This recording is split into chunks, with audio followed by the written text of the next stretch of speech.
A lot of times when we look at successful entrepreneurs, we kind of forget the work behind what it takes to get to where they are. We think that maybe they were an overnight success or that it all came really easy.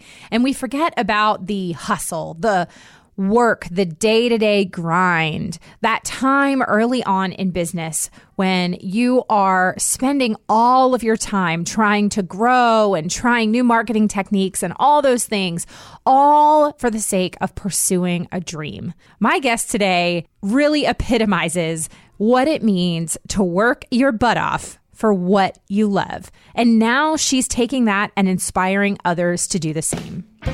Welcome to Business with Purpose. I'm your host, Molly Stillman of Still Being Molly, and this show is all about bringing you the stories behind the brands, companies, and small businesses that are changing the world. Each week, I interview an entrepreneur, CEO, nonprofit director, community leader, or just an incredible person who's trying to make a positive impact, not only through their personal life, but with their career. My goal is to show you that no matter what you do for a living, you can make an impact wherever you are. My guest this week is Jennifer Allwood, wife, mother, dynamic business coach, and the host of the Jennifer Allwood Show podcast. She has this infectious enthusiasm for helping like-minded creative women build their social media followers and turn their talents and passions and hobbies into lucrative online businesses. Jennifer has built an incredible social media community with an online following of 500,000 people. She has a gift for creating relationships and showing up for each one of them. And she coaches over 2,000 women monthly on how to find their tribe and grow their business online. I have been such a huge fan of Jennifer's for a long time, and this conversation was such a blast. We laughed so hard and had the best time, just kind of like we've known each other for years. I know you are going to be encouraged and just so blessed by this chat. So on to my conversation with Jennifer. Jennifer, welcome to the show, friend. Molly, I'm so excited to be here. Thanks so much for having me. I am so excited. I love, having fellow podcasters on the show because, it's not, you obviously have a podcast as like part of your overall what you do, but it's just always fun to get podcasters on the other side of the mic. You know what? It's funny that you say that because sometimes I'm a little bit intimidated about having people that have a podcast on my show because I'm always like, so what do you use? So how do you do this? And then I'm always thinking, oh my gosh, do I do it like in such a lame way? You know what I mean? Like to the professionals in air quotes. And so sometimes I get really like nervous when I interview other podcasters. So I need to probably flip that in my brain. And I'm glad you're excited about it. That's awesome. Oh, I love it. It's because, it's always fun to just, and especially like for your, like people who listen to your show, like I always get feedback when I am a guest on other shows from listeners of my show. They're like, oh, I loved hearing your story about this. So often, especially if you do kind of an interview based type show where you're kind of very rarely telling your own stuff. You might get bits and pieces here or there, but no, I just love it, and it's always just so fun to, especially if like I've listened to your show, and so I just love kind of getting to know podcasters a little bit more. It's fun for me. Now, do you have guests every week on the show with you, Molly? I do. So, okay. Well, I take that back, sort of. Yes, for the most part. Let's see. We're in episode what? Man, I'm putting you on the spot with that. Almost, let's see, like 160 episodes ish in, and.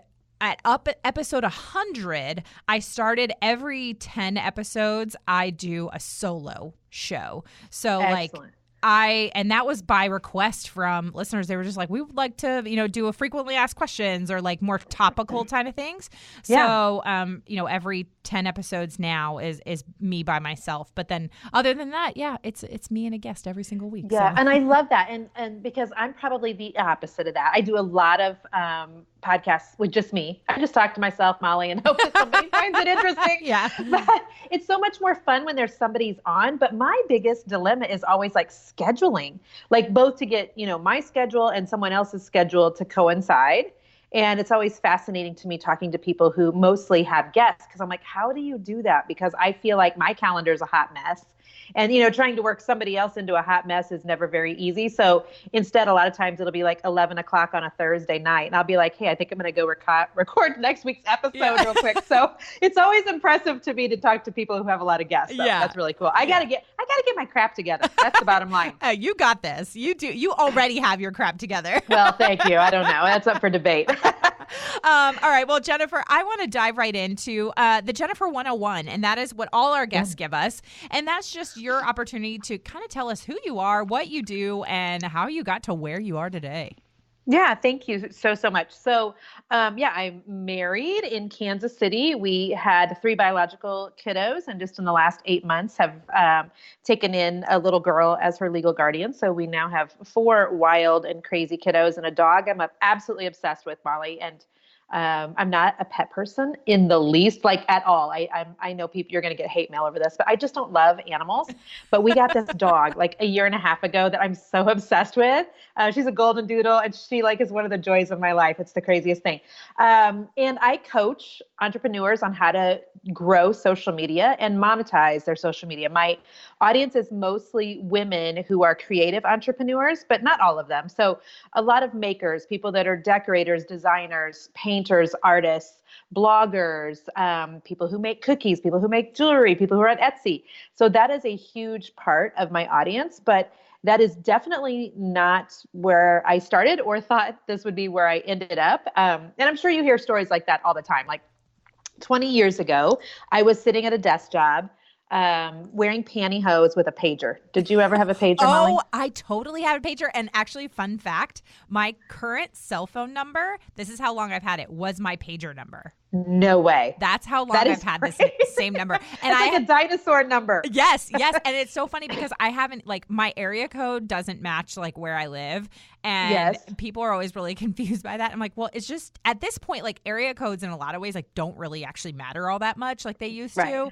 And so my area code, I'm just I don't want to change my number because it's literally been my number for, I don't know, when did I have a pager? In 97, 96, 97, 97, 98 is when I had my pager. And so that's awesome. That's what, 22 years of having the same number. So I don't and it was one of those clear ones, they were real cool. They you could get them in different colors. Do you know what I'm talking about? Mine was not that cool. No, mine was black.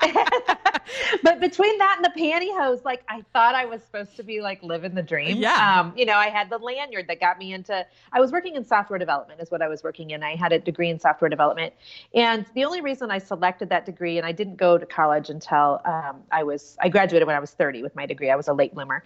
But I had thought to myself, computers, gosh, it just makes me sound like I'm 80 years old, but computers were the up and coming thing when I started back to college. And I was like, ooh, I see dollar signs written all over this. And my heart was really towards interior design and interior decorating. But I kept thinking, how does anybody make money doing that? So I'm going to choose something where I feel like there's some income potential. So I had a degree in computer-based information systems, was doing software development for a large telecom company in Kansas City. But I was kind of playing with this painting business at night. And people were hiring me to come into their house and, paint some furniture on the weekends or make a ceiling look like gold leaf or do a mural on their kids' bedroom wall. And I loved it. But again, I just kept thinking, well, this is nice, vacation money, but there's no way this could actually be a job. I have the pager, I have the pantyhose, I have the responsible thing to do is 401ks and matched PDOs. And as God would have it, I got laid off from that job back in the year 2000. And on one hand, I cried. I boohooed for a couple of days because I couldn't believe anybody would fire me. And on the other hand, I was like, but wait a second, this could be a huge opportunity for me to try doing this thing I've been doing on the nights and weekends with the painting business and maybe make it into a full-time gig. And have you ever been laid off? Because it's the weirdest thing when it happens. I have not, but it's interesting because I worked at a small radio station for a couple of years, and my boss had been he was the owner of the radio station, but he'd been working for NBC for a long time. And he was talking about, this was right around the time, this was 08, 09, when NBC was doing a ton of layoffs. So it was just really interesting, being in this kind of this world where everybody around me was getting laid off. Yeah. And it's the weirdest thing because emotionally you're, a lot of times in shock and disbelief, like, oh my gosh, I can't believe they just did that. You're sad. You're going to miss your friends. But then when I finally wrapped my head around it, I knew that there was opportunity there. And I was desperate almost not to have to go back to a cubicle because even though it looked really great on the outside with, all the perks and the 401k, I knew that my heart was not there. I was totally faking it in that cubicle is the bottom line. But I also felt like that's what responsible people do is just kind of fake it till they die and, stay at the job they hate. That's what responsible grownups do. But so I got laid off and thank God I have an incredibly supportive husband. And I told him, I really want to see, like, while I'm laid off here, we didn't have kids yet, if I could perhaps start, really pressing the gas on this painting thing and see what would happen. And he's like, okay, go for it. And I had went to like a weekend painting event where we learned how to do a bunch of faux finishing on the walls. And so I kind of had, like a little mini portfolio. And so this was back, Molly, when the Yellow Pages was a thing. I literally went to the Yellow Pages. I swear I sound like I'm just 100, but I ripped out every Yellow Page for interior decorators and interior designers in the Kansas City area in my part of town. And I either showed up at their doorstep if they had a store, or I called them and I just said, hey, I am looking to get some more painting business. Would love to show you my portfolio. A bunch of them, brought me in, looked at my things. And before I knew it, I had a thriving business going. It was just the wildest thing. So I never did go back to corporate America. I started my painting company in the year 2000. One of the very first houses I got hired to work in was $1 million home with like secret rooms. And, it was way out of my pay grade. I mean, I just was faking the whole thing, pretending I knew what I was doing the whole time, just dying on the inside, thinking, oh my gosh, this is my first like real big job. And it's a mansion that I'm working in. But that eventually became the norm. And we were doing, just incredible homes in the Kansas City area. Extreme Home Makeover, the television show with Ty Pennington. Did you ever watch that show? Oh, where they're yes. yes, the Move That Bus. They had us come on and do 3 houses with them that were close to the Kansas City area. And I had a client fly me to Belize to look at a painting project there. And it was a really good gig. What was interesting, though, is 3 months after I started my painting company, and I had that $1 million house in my pocket already, and we're getting other big homes, we got pregnant with our oldest son, Noah. And in my head, I was like, okay, this is amazing, but how do I now, like, mom and have this thriving business? And at the end of the day, what I ended up doing was calling my sister-in-law and saying, hey, I kept working until I was like 8 months pregnant, Molly. And then I was literally like the size of a small Volkswagen. Like I wasn't one of those girls that like carries a basketball in her belly. I was like one of those girls that is, as wide as a tree. And so I was like, I can no longer get up and down ladders. Can you come help me paint? And she's like, absolutely. So she came and helped me paint. And we ended up, having Noah. And I stayed home and continued just popping out babies over the next couple of years. And she kept working for me out in the field. So I wasn't the one getting to go out and paint in a lot of houses anymore, but I knew enough about painting and she was talented enough. And we figured out that I was really good at like getting us the work. And I would take my babies in their baby carriers and I'd go check on what she was doing a couple times a week and, help her if I needed to for a few hours while my husband was home with the kids. But it worked really, really good and business was incredible. And so about 6 years ago, we got to the point where I had 8 women who were painting for me every day. All of my kids had finally gotten into school. I was no longer wiping bottoms during the day. Yeah. And I thought, okay, this is great. Now I can really focus 100% on my painting business. And figured out, though, that I was tired. Like, have you ever gone through a point in your business where you're just tired? Oh, yeah, for sure. I think every entrepreneur has been through that. Yes. I'm tired right now. I was exhausted. And what was happening is I was looking at my bank account going, okay, I'm tired.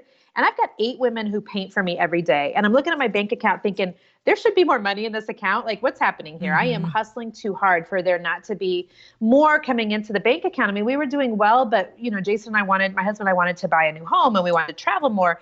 And I just couldn't figure out why we weren't making more when my stress level was pretty high. We were very well known, all of the things. And so I was trying to figure out, well, how could we make more? Maybe we should double down the number of women who work for me, which would mean, we're working in 2 houses at a time, and I've got 8 girls over here and 8 girls over here. And that just sounded like a hot stinking mess. And the only other thing I could think of was, I wonder what would happen if I tried to teach people how to do online what I'm doing in people's houses in the Kansas City area. And so I came out with a line of DIY videos. So I was teaching people how to paint their kitchen cabinets, how to make their garage doors look like wood, stuff that really anybody could find for free on YouTube. But I had grown this like Facebook following that I thought was kind of sweet. I mean, I had like 5,000 followers at the time, and I knew they were very interested in the way I did things. And so we made these videos. We gave them, a list of where they could buy all the painting products. It showed me doing somebody's kitchen cabinets or garage doors or whatever. And that we ended up selling over $100,000 of videos in just over a year. And I was like, okay, this is crazy pants. People are like buying stuff on the internet. 6 years ago, that wasn't really quite a thing quite yet, Molly. I mean, people were just kind of dipping their toes in that. And so that's when I like had this total aha moment. Okay, in Kansas City with my local business, I can only service Kansas City unless I'm willing to travel to somebody's house outside of the area. But when I go online, I can teach anybody anywhere. And so that is when like I had like this huge aha moment. I decided to double down on all things social media related, and grew my following on Facebook we're over 350,000 followers on Facebook today. We have over 100,000 on Pinterest and 80,000, I think, on Instagram. And I now coach other entrepreneurs on how to build their social media to that size. And then not only to build it, but then to monetize it. Because what I found as I was growing my social media is there was a lot of people with big followings and $0. Like they have a lot of people who like them, but they didn't know how to make money from it. So that is the really long answer to your very short question. I teach people how to build their social media and use it for their business to make money off of it.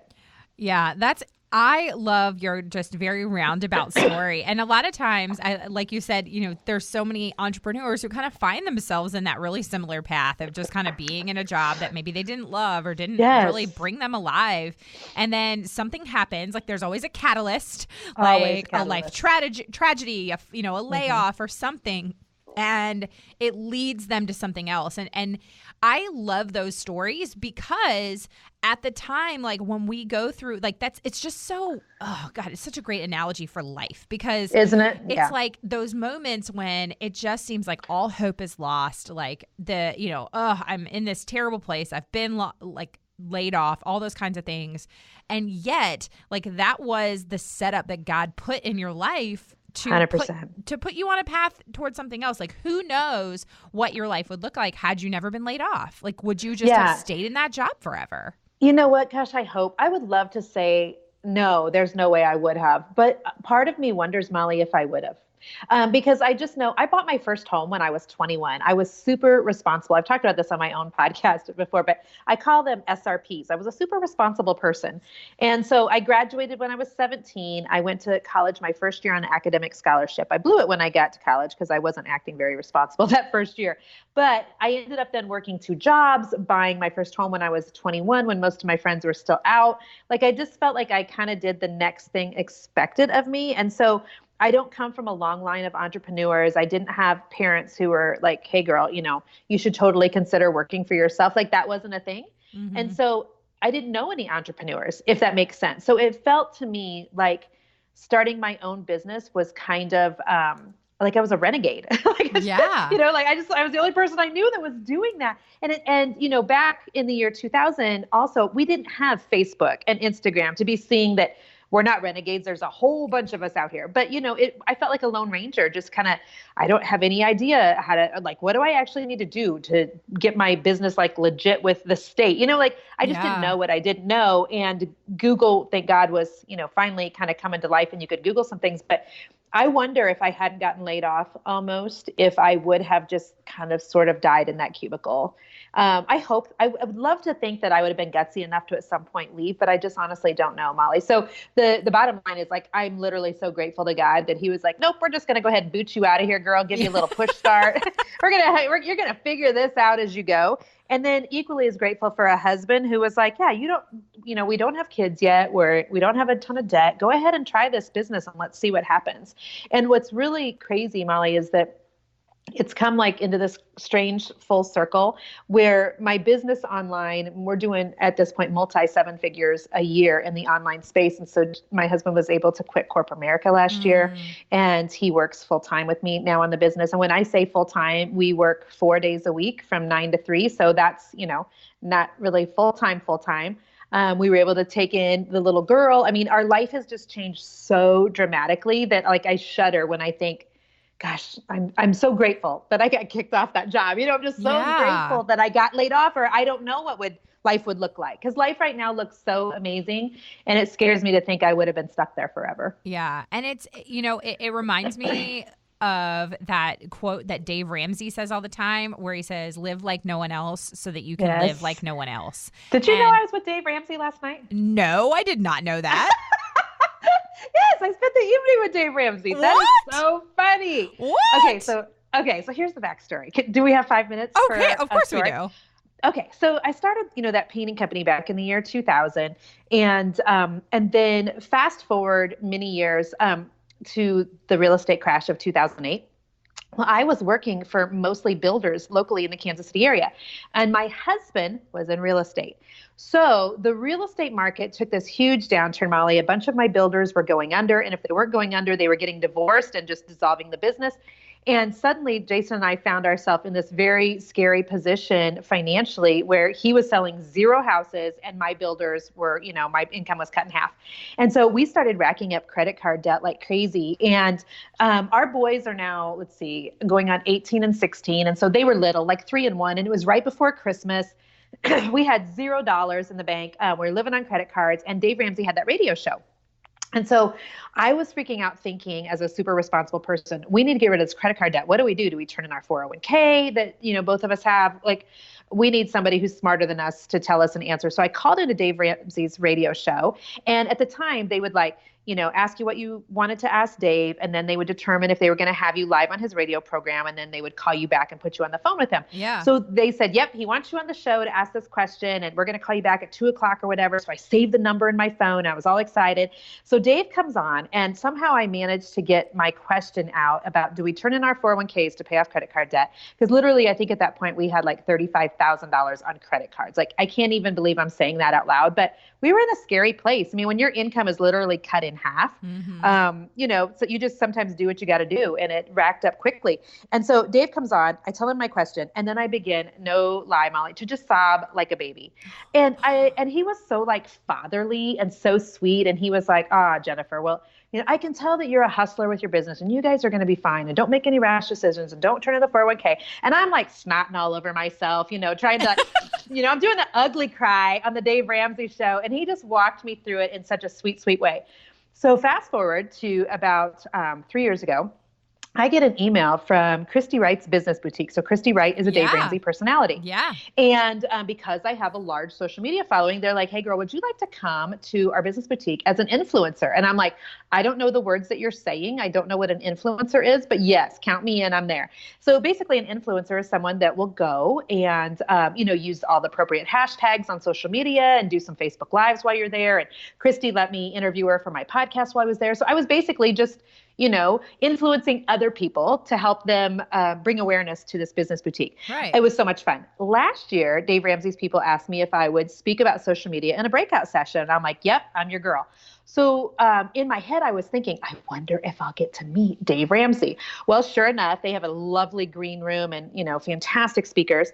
So Dave Ramsey walks into the green room last year, and it took me back to like, when the boys were 3 and 1 again, in a hot minute, Molly. It was so embarrassing. I've got it on video. One of my girlfriends who was in the green room with me, she travels with me.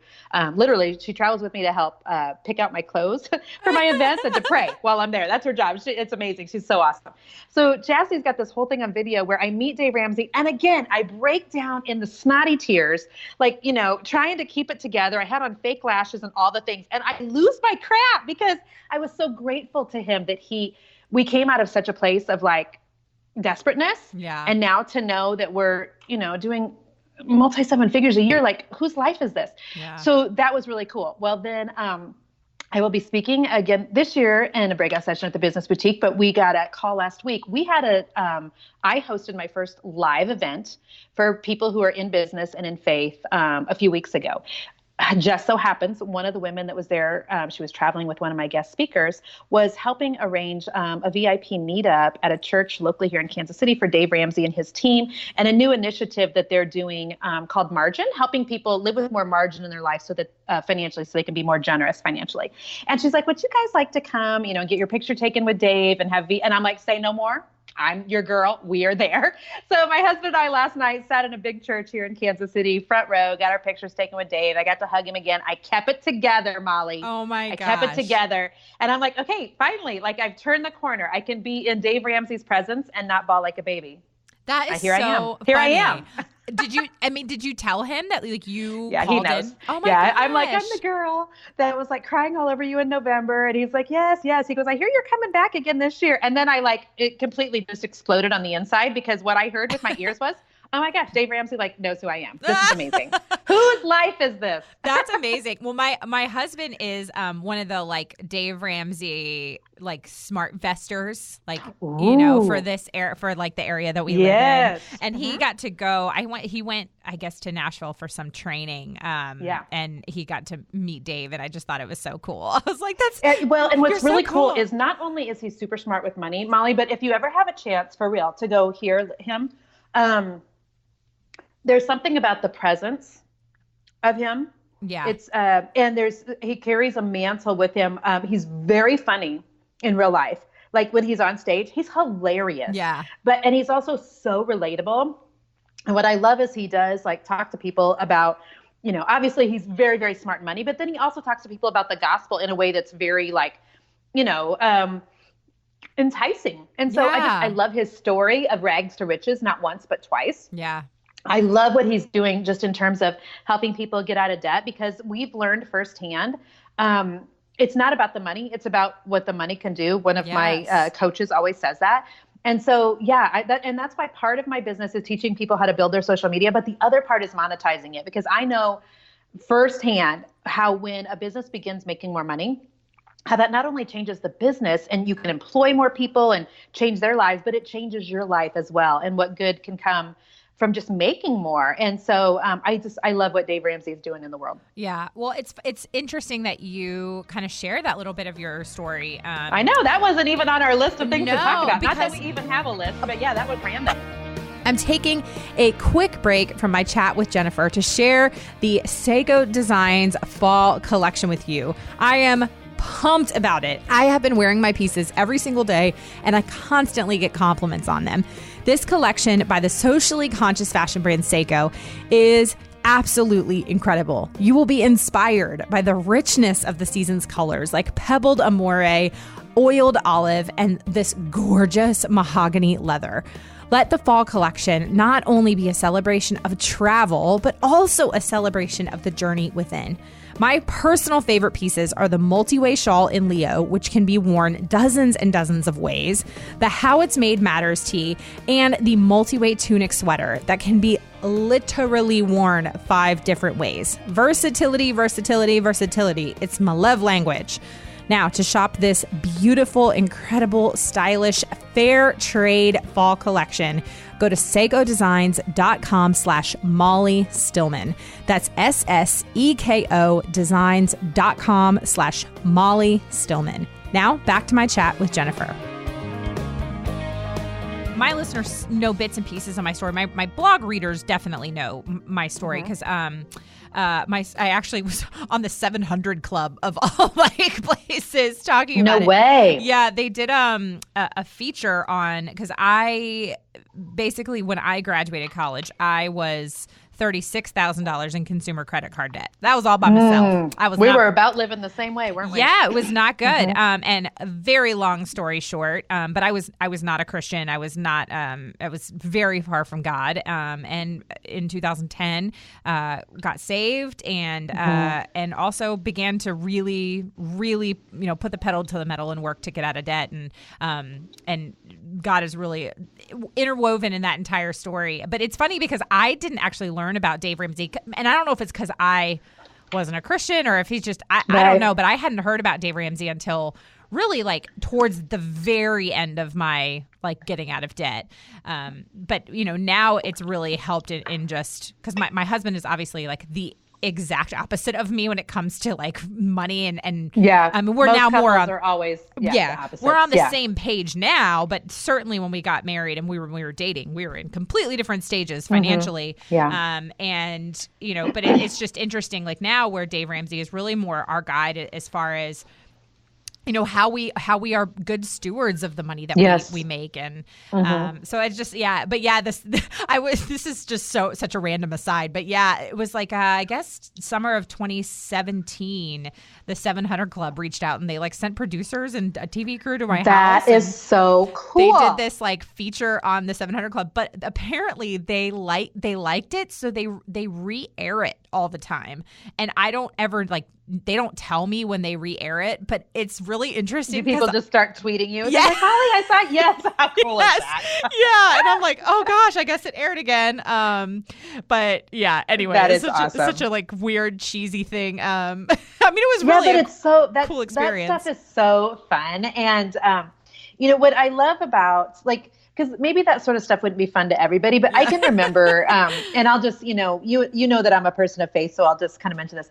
I can remember when I was doing one of the extreme home makeover things, and we were in in a room with Ty Pennington. They were filming. A bunch of my girls were up on scaffolding, and we were doing this monogram on this little girl's bedroom ceiling. And I can remember hearing the voice of the Lord almost in my head going, "Isn't this fun? This is so much fun." It just tickled me. That stuff tickles me to get to go and sit in a Dave Ramsey thing front row last night. That tickled me. And other people would love to go to a rock concert. Man, not me. Put me in a business conference. Yeah. Put me in the room with somebody smart like Dave Ramsey, and that trips my personal trigger. Yeah. So isn't it fun that when God just gives us a little it's just a little side wink, hey Molly, I'm going to run that 700 Club thing again, girl. I mean, it's so fun. That's fun for me. So at least I'm having fun with your story. I love it. And by the way, don't feel bad about crying in front of somebody like Dave Ramsey. I have totally done that in front of people. I'm not actually somebody who gets really starstruck if I've met a celebrity. But the only two people, legitimately, and they are two very different humans. Well, similar in some ways, different in others. But the only two times I've ever been legitimately couldn't really form words or cried was when I met Amy Poehler. I legitimately just flat out was it's really nice to meet you. Hilarious. And then actually a couple months ago at Mom 2.0, I met Jen Hatmaker, and I just love her. And I have but it's funny because we have a lot of actual friends in common. Mutual friends. Yeah. And so I was just I promise I'm not a creepy person. We're friends with some of the same people. I just really love you. And the whole time I'm sitting here this is so embarrassing. Funny. So I've got a Jen Hatmaker story too. Oh my gosh, okay. I just love this. So Jen, I just think is just an incredible, person. I just love her personality. I love how she writes. And so I had her on my podcast about a year ago or so, and that was great. And I was trying not to be starstruck. And we did a video thing, so I could see her, she could see me, but her schedule is tight, so we kind of kept it all business. Well, last year I was invited to the home of Rachel Hollis as an influencer. I didn't know Rachel very well, but I'd had Rachel on my podcast before Rachel blew up. And then she was coming to Kansas City because her husband worked for Disney.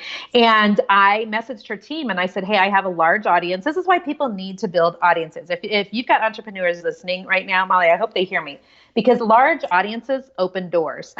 And so I messaged Rachel's people. I'm like, hey, I have a large audience. I've got 250, 300,000 people on Facebook.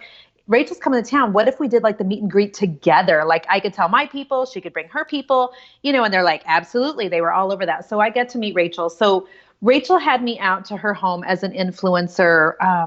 It was the year before last. It's been a year and a half ago. And Jen Hatmaker, of course, was there. And literally when I met Jen in real life, when I tell you she's the world's best hugger, she's literally the world's best hugger. I got the biggest bear hug from her. Yes. And I'm she barely even knew me, but it just, she's just sweet like that. But then here's the story about Jen. So she was going to be in Kansas City last year, speaking, in St. Joe, which is about 30 minutes from us. And so I wanted to buy tickets and go listen to her speak. I had never, seen her speak, preach, whatever you want to call it. So I wanted to go listen just to get to know more of what she was talking about. Well, we had moved into what is our dream home that same week. And the truth is I couldn't find my underwear. And we had moved on a Tuesday and Jen's event was on a Friday and we couldn't find my whole drawer with like all of my undergarments. And in my head, I was like, I know I could go underwearless, but I just like in my head, I was like, my life is chaos. I can't even find underwear. And I literally messaged Jen's people because I had like a VIP ticket and everything from them.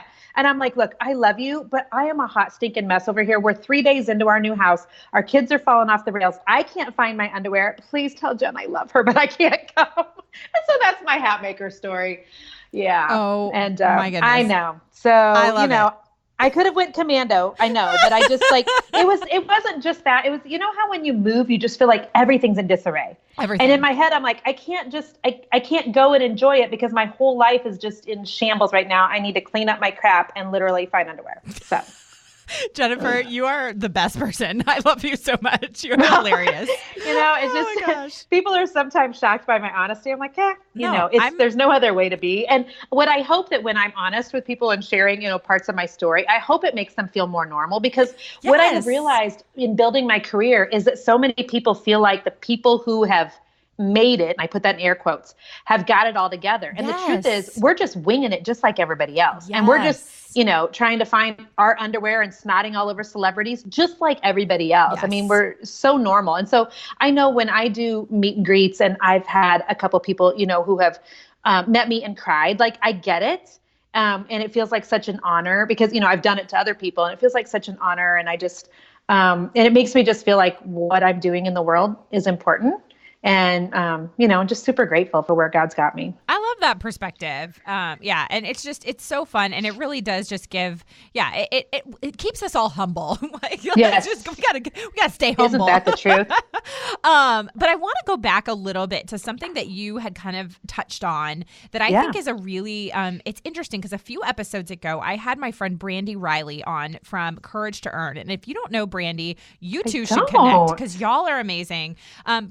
So she is a blogger, but she created this online community called Courage to Earn. And it is an online, it started as a Facebook group, but then it does obviously have a Facebook group. And then she created a whole kind of Courage to Earn more that kind of has more like additional resources. And basically what it is it's this community for women creative entrepreneurs to begin to understand how to be bold and confident in charging what they're worth, and giving you the courage to earn money doing what you love. And so she's amazing. You two would like hit it off immediately. She's wonderful. I would absolutely love that introduction. Yes, I'll totally make an intro. And since I coach, because at this point we've got over 3,000 women like in a paid group every month. Yeah. Like over 2,000 of them are in a paid $47 a month group with me.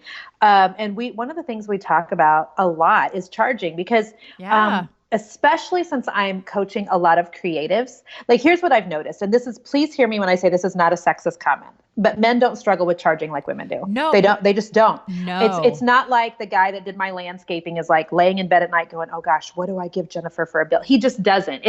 And I love that about men. I love that they're like, it just is what it is. And us women, because we're feelers, we're like, oh, but is she going to think that, who do I think I am? And we have all these emotions that go into it. I mean, God made us emotional as women. So we're supposed to be that way, but it does like trip us up when it comes to the charging. And so we talk about like, charging not necessarily what you're worth, but what your work is worth over and over and over in my group, because I don't know of anybody that struggles with this more than women, and especially women creative entrepreneurs. And the truth is, like, we have to get over that, Molly, because we have minivans that need tires on them. Yes. We have, kids that want to go on vacation for the first time. We have husbands working second jobs that, don't need to be, if mom can actually put a price tag on the things she's been giving away for years. And that will get my blood pressure through the roof and make me talk faster than about anything else. Yeah. So if you want to go down that rabbit hole, we can. But just know I'm ultra passionate about that very thing, about women charging for their talents. Yes. And it's so funny because that is like really a lot of what Brandy and I talked about is just really is that whole idea of like men do not struggle with this. Women is something we struggle with all the time. And so I do want to dive into this just a little bit is I know that this is a big passion of yours, and I want to know, but I have kind of an interesting or maybe unique or maybe it's not kind of question for you with regards to this. Yeah, because please. I'm an open book. Ask me anything. You started in 2000 with this business, and I love, by the way, your hustle of like pulling out the yellow pages and going door to door and all that kind of stuff as you built the business. And then over the years, as you built the business and you had, this exposure, you grew your social media following. And then obviously you guys got out of debt. You got into a situation where you're financially secure. You're able to bless people with your money. You're able to take care of your family and do things that are fun and enjoyable and not have to worry about whether or not your rent is being, you can pay your mortgage or whatever. And then obviously you then created this platform for women and women entrepreneurs and women to know their worth. At what point along the way did you feel kind of like that moment where you're standing there painting and you hear God whisper in that still small voice, like, isn't this fun? At what point along the way did you hear that still small voice of God in your heart saying, this is a purpose and a passion that I have called you to, and the impact that I have put on your, the impact that I have put on you to impact other people? How did that kind of all come about? Well, and I don't know that there was like one particular aha moment. But I know that, as a Christian, I believe that the Bible is true, and therefore I believe what it says is true. So when the Bible says, to whom much is given, much will be required. Yes. I take that pretty seriously. I'm like, okay, look at all God has done for us. This means he's going to ask me to do some things that perhaps are out of my comfort zone or that I don't want to. And I'm glad that you're actually asking this question, Molly. I'm guessing you don't even know this, but I have to have a book written in the next 60 days. Did you know this? No, I did not. I have, my first book will be coming out with Zondervan next summer. And this is the entire premise of the book, doing things that you maybe necessarily don't want to do or are scared to do, but because they're the right thing to do. And so there was never a part of me that was like, holy smokes, I feel like God's really wanting me to, have a huge platform. And I don't know, like for me, the way that God and I kind of work together is he only gives me a little glimpse of the next thing and the next thing. And I think the reason he does that is because he knows that, number one, I have a tendency to get overwhelmed. Number two, if I knew 17 years ago or 18 years ago, gosh, what is it? We're in the year 2019. Okay, I've had this business now 19 years. I've got bad math. Sorry. If I knew 19 years ago where I would be today, I mean, speaking on stages, having my own conference, writing a book, I literally would have had like nervous diarrhea and been sucking my thumb in a corner for the last 19 years. Like I just couldn't have handled it. Does that make sense? I'm a true introvert in every sense of the word. And so I think a lot of times people will look at my platform and think, well, it's easy for her to have a big business and be on Facebook Live and speak in front of people because, she's got a big personality. She's obviously extroverted, and there's nothing further from the truth. I am totally an introvert, but the cry of my heart is just always to be obedient to the next thing God's calling me to do. And so when I look at my business, I'm constantly trying to look at it from a point of not what do I feel like doing next, but what do my people need next? When you have this size of an audience, it's not hard to figure out what people need from you next. Basically, you ask them and they will tell you when you have 350,000 people following you on Facebook. And so what I found is women were they have all these talents, but they could not figure out how to build a business out of it. And so I've just tried really hard to partner with God in sharing what I know. I feel a huge responsibility to share what I know. And often that means sharing in a way that's not comfortable for me. I have struggled with a huge fear of public speaking for years and years and years. And it was never worse than the time I had to speak with Chip and Joanna Gaines. I'm sure you know who the fixer-upper people are. Oh my goodness. Okay. Yeah. So, I mean, God just keeps pushing me into these arenas where I am so uncomfortable. And I will never forget this because it was a pivotal moment for me. Chip and Joanna, we're going to be speaking in Kansas City at the home show. And this was the year 1 or 2 of their fixer-upper. So it's probably been like 4 years ago. And they asked me to be a Chip and Joanna sandwich, which meant I would speak and kind of get the crowd ready for Chip and Jo. And then Chip and Joanna would speak, and then I would speak, and then Chip and Joanna would speak. And so I was thinking to myself, okay, this is kind of a big deal. And I was speaking about things painting and decorating related, which I knew inside and out. what I didn't know was that there were going to be 2,000 people in the audience, more security than you've ever seen. The home show was completely overwhelmed by, my goodness. They booked Chip and Joanna, and then Chip and Joanna blew up, if that makes sense. So they weren't prepared for this like onslaught of all these people. And I will never forget being on the stage, Molly, thinking, holy crap, this is a lot of people staring at me. And I know full good and well, they could care less about what I'm saying. They're just waiting for Chip and Jo to come out. Can I just make it through, the speaking, when I have had a huge fear of public speaking all of my life. Mm-hmm. And I didn't die is the bottom line. And I also backstage just asked Chip and Jo, hey, could I interview you? And this was when Periscope was really hot before Facebook Live was a thing. And they totally let me interview them. And I'll never forget sitting in between Chip and Joanna, and I'm asking them questions. And Joanna brushed the hair off of my shoulder. And she's like, your hair is just so pretty. And I'm like, oh my God, I'm never washing my hair again. It's over for me. It's over for me, Jo. And I've gotten 2 handwritten cards in the mail from her, just encouraging me to keep going with what God's placed in my life. And that sort of thing makes all the difference in the world. So I don't know, back to your question. And I don't even remember your question. No. But at the end of the day, I'm just trying to do the next right thing for the people who I can influence. Because when I look at other people who have influenced me, and I look at Dave Ramsey and the influence he's had on my life, and I look at Joanna and just what her looking into my eyes and telling me I had pretty hair, and her sending me a couple of thank you notes, that sort of thing has changed. It's changed something in me. Yeah. And I feel a deep responsibility if I can do that for a few other people, that it can change something in them, and then they can change a part of their world. That's my hope. Yes. Oh, Jennifer, that is so good. That is so good. And it was the perfect answer. Was it? Oh, yes, good. Because I don't even remember the question. Oh, no. That's just completely my menopause talking right now. I don't even remember what you asked me. No, it was so good. You're probably too young for menopause, but let me tell you, you forget the question when you're knee deep in hot flashes. Oh my goodness, I love it. Gosh, Jennifer, I could talk to you all day. You're just amazing. Thank you. Well, but now is actually the time of the show, as we are getting close to wrapping up here, where we transition just a little bit and we ask some kind of just fun, lighthearted, get to know you questions.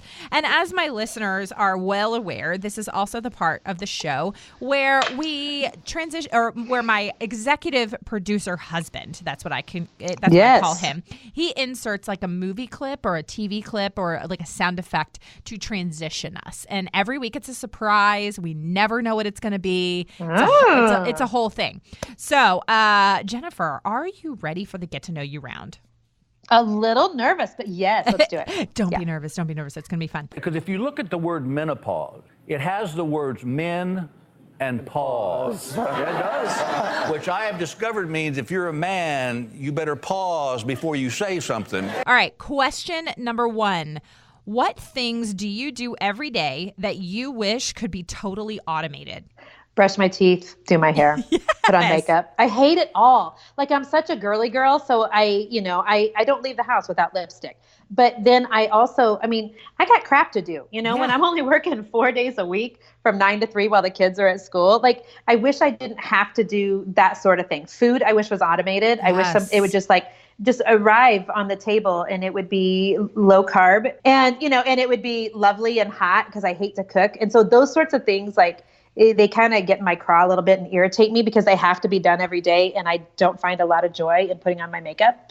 But I'm not going to leave the house without makeup. So those sorts of things I wish were automated. I love it. I love it. Question number 2, what's your guilty pleasure? Ooh, okay. Right now it's a few Netflix series. Okay. Do tell. So I'm not big on TV. I don't love television. I would prefer to be on social media where I feel real life people. I would rather watch a Facebook Live with somebody than I would the Housewives of Atlanta. That's just me. But what I have found is that 2 things, because as an entrepreneur, and Molly, I bet a lot of your audience can understand this. I love what I do. So the propensity for me to veer off into the direction of perhaps being working all the time would be very, very easy. Yeah. And my mind doesn't shut off. And that's true for a lot of women, a lot of moms, a lot of entrepreneurs, especially. It's this ping pong game that just never, ever quits. And so one of the ways that I have found out, there's only 2 things that will make me stop thinking and stop thinking about business or the future or, you know, what I need to be posting or any of those things. One of them is a massage. I'm all about that massage life. Oh, like yeah. that. My love language is massage. Somebody rub me. I don't care who. My phone goes off and my mind goes blank. I love it. And the other things is either movies or Netflix series. And so we don't watch Netflix very often, but when we do, like I have to go beginning to end. Like we started one this weekend. We haven't watched a Netflix series in a couple of months, but I told my husband, we just got done having our first conference. I've just gotten back from a mastermind, getting ready to start the book. I heard this Netflix series called Bodyguard was really good. And I'm like, so let's watch it. And so then that meant binging, like, you know, we started at 8:30 at night and went till 2 a.m.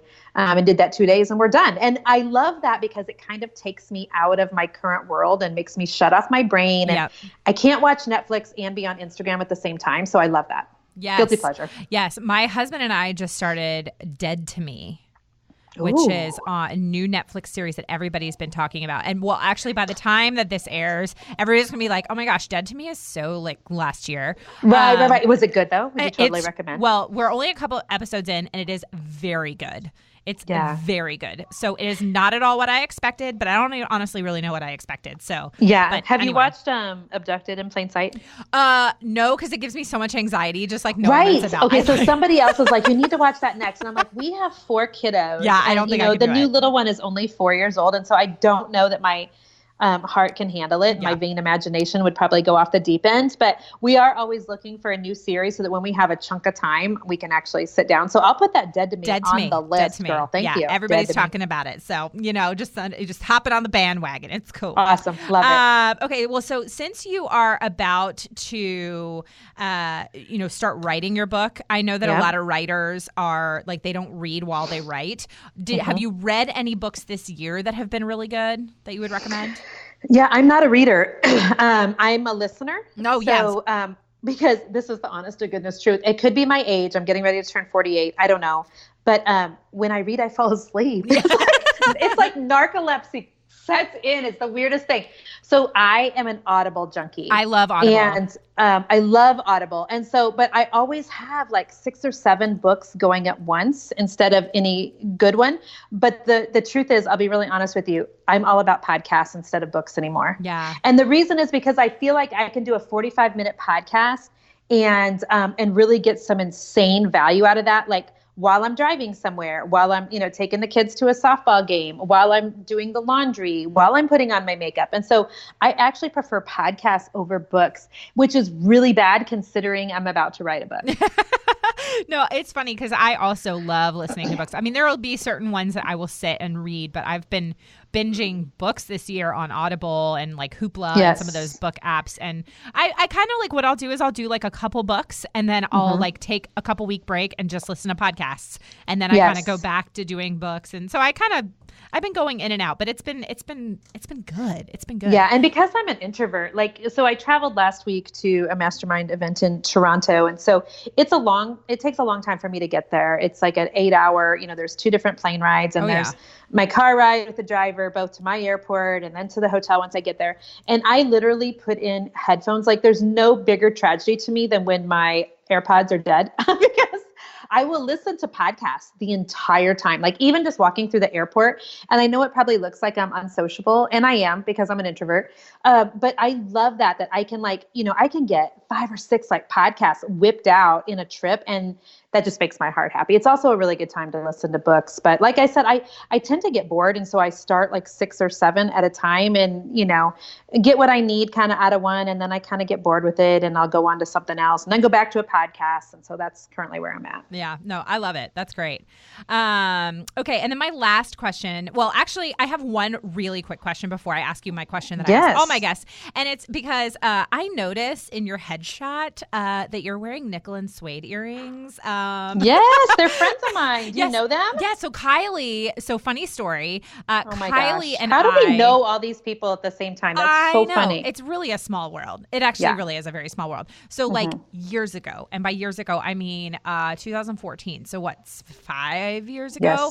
Yes. 5 years ago, Kylie and I got invited to the Stitch Fix headquarters for this like Stitch Fix influencer trip.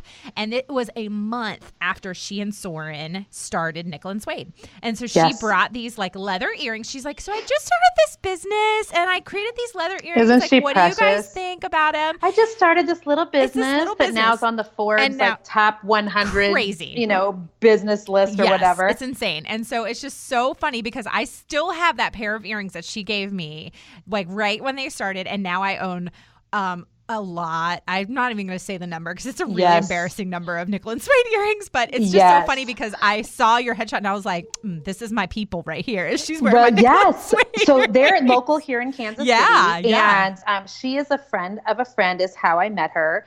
And about 4 years ago, somebody turned me on to a pair of her earrings. And I'm like, wait a second, like $30-some for a pair of earrings? What?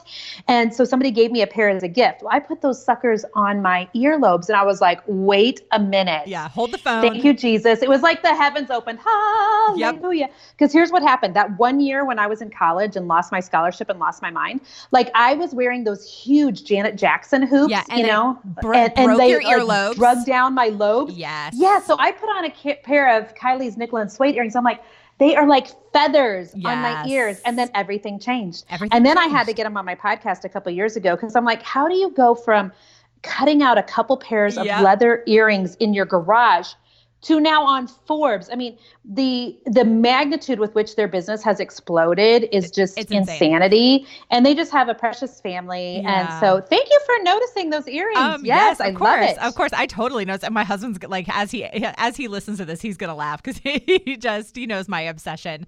I had Kylie on the show too, just to kind of tell like the origin story. I guess it was like 2 years ago. But yeah, I love him. Okay. So this is my last question. And this is the question that I ask all my guests now. And it is, what does it mean to you when you hear the phrase running a business with purpose? Like, what does it mean to you to run a business with purpose? What does it mean to me to run a business with purpose? Well, I think purpose and feeling like the purpose isn't for me, the purpose is for other people. That's what will make me get up and get on a podcast, at 9:00 on a Monday morning. Purpose is what I talk to my kids about. We've got a kiddo getting ready to start applying for colleges. I mean, when I think back to my life coming right out of high school and not having any idea what I wanted to do with myself when I grew up. And then even graduating at 30, top of my class, magna cum laude, with honors, with a degree in computer-based information systems. Like, I wish I had understood purpose then, because now I feel like I'm living in my purpose. When you know you're doing what you're supposed to do, Does that make sense? Oh, and yeah. like, and that makes all of the hustle that I used to do years ago worth it. By the way, I think hustle is good for a season. It's never a long-term answer. You and your family will both spin out of control. But purpose is what keeps forcing me to do things that are out of my comfort zone, to write a book in 60 days that, we are hoping 1 bajillion people are going to buy next year. Purpose is what'll make me host my own event. When the truth is, Molly, that I took speech my first year of college. That year I ruined my scholarship. I took speech my first semester. And this is why. I was so intimidated to speak in front of people, which, by the way, that's what I do for a living now, that I knew that if I took speech my first semester, it would be good, because otherwise I was going to have to take it as a senior. And I kept thinking, if I have to wait 4 years to take speech, like, I'll have nervous diarrhea for the next 4 years thinking about it. Yeah. So let's just get it out of the way, but so purpose is what makes me now host events, when I was the girl who wouldn't even, I couldn't even, I told this story. This is so funny. I told the story from stage at my conference a few weeks ago. I had this conference called the Equipped Conference, Mixing Faith and Business. And I told them, until recently, I couldn't even pee on a plane. Now, I know that that's graphic, but it had nothing to do. It had nothing to do with the size of the bathroom, because I can fit. Had nothing to do with the fact that bathrooms are gross, because I'm not a germaphobe. It had everything to do with inconveniencing people to get up, and then that long walk of shame towards the bathroom. And as an introvert, knowing that people see me, like, as a girl who wants to hide, I can tell you that purpose is the thing that will make me plan a conference in front of 600 people, because I know that I'm here on earth to do something. If not necessarily, it's not for me, but it's for the people in my world, who, oh, by the way, includes the people that I'm raising. It includes the people right here, in my community who go to my church. I mean, so often I think that we think that it's all about influencing people in the online space, but what about influencing your children? What about influencing your spouse? What about influencing your neighbor who is, by the way, keenly watching what you're doing with your business? And so purpose is the thing that keeps making me show up for my life, even when I'm not sure, not confident, and thinking I don't want to do it. Purpose is the thing that keeps making me go forward. That's so good. Purpose is the thing that keeps making me go forward. Oh, I want that on a t-shirt, on a mug. That's tweetable, isn't it? Let's do it. Oh, Jennifer, this has been such a joy, such a pleasure. Thank you so much for coming on the show. Yeah, Molly, you're awesome. Thank you for having me. And you're awesome. Yeah, this is amazing. We're going to have to meet in real life. I would love to know what you loved about this episode or something that you learned. If you do, let me know on social media. You can find me at Still Being Molly or at Business with Purpose Podcast on Instagram or Facebook. And don't forget that hashtag Business with Purpose Podcast. Also, be sure to check out and shop the Seiko Designs Fall Collection at seikodesigns.com/Molly Stillman. Thank you so much for listening to this week's episode. If you are a first-time listener, welcome. Be sure to check out the archives for so many incredible entrepreneurs and business owners who are quite literally changing the world with their businesses. And if you are a regular listener, thank you for tuning in and week out. And thank you for your support, your shares, your comments. I love it. Be sure to head on over to iTunes, Spotify, or wherever you listen to shows, and make sure you click that subscribe button to make sure you never miss a new episode of the pod. And would you take a moment to leave a review of the show? Leaving a review just really helps me to know what you're liking and how the show is personally impacting you. This show is edited by my incredible husband and executive producer, John Stillman, with support from Kelly Dalton, and the music is by Mark Killian of Third Wheel Media. Thank you so much for listening. Now go do something good with purpose on purpose.